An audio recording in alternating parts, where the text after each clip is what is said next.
खूप दिवसानंतर व्हिडिओ येतो। नमस्कार, माझ्या चॅनलवरती तुमचं स्वागत आहे। आज मी बनवणार आहे तिळकुट मसाला आणि आज आमच्याकडे जेवणासाठी तिळकुट मसाला ह्याचा बेत आहे।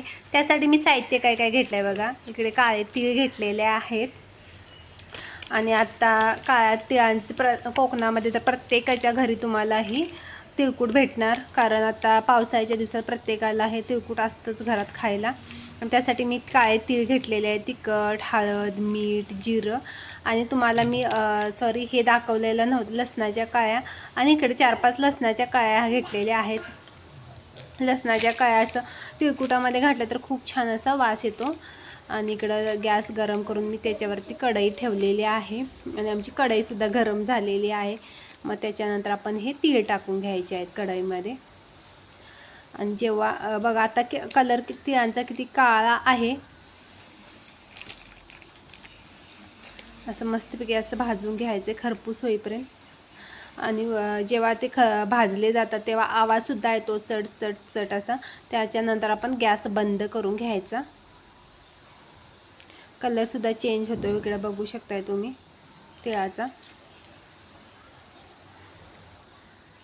हे थंड झालेले तीळ मी एका बाउलमध्ये काढून घेतलेले आहेत।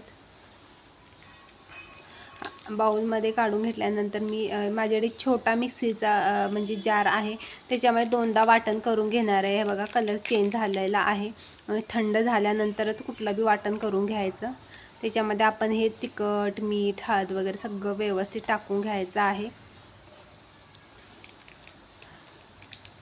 आणि आत्ता पावसातच त्याची पेरणी केली जाते काळ्या तिळाची।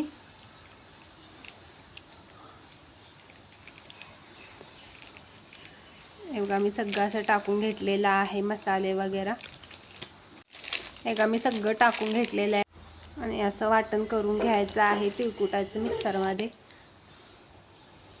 नंतर मी काचेच्या बाउलमध्ये सगळं काढून घेणार आहे। मिक्सीचं माझ्याकडे छोटं भांडं असल्यामुळे 2दा असं मी वाटण करून घेतलेलं आहे।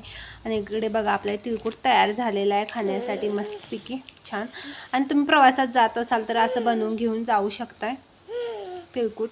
आणि एक 15 दिवस तरी 15 ते महिनाभर आपले तिळकुट टिकून राहू शकते, कारण त्याच्यामध्ये पाणी तेल काहीच नसतं, त्याच्यामुळे सुक्कं वाटलेलं असतं, त्याच्यामुळे असं छान वाससुद्धा आलेला आहे। आणि आज आमच्याकडे जेवणामध्ये तिळकुट आहे। मी सुरुवातीला सांगितलेलं नाचण्याची भाकरी, शेंगदाण्याचं तिळकुट, काळ्या तिळाचं तिळकुट, कांद्याची भाजी। आणि चॅनलला लाईक, शेअर आणि सबस्क्राईब करा आणि हवा बंद डब्यामध्ये बंद करून ठेवा तिळकुट।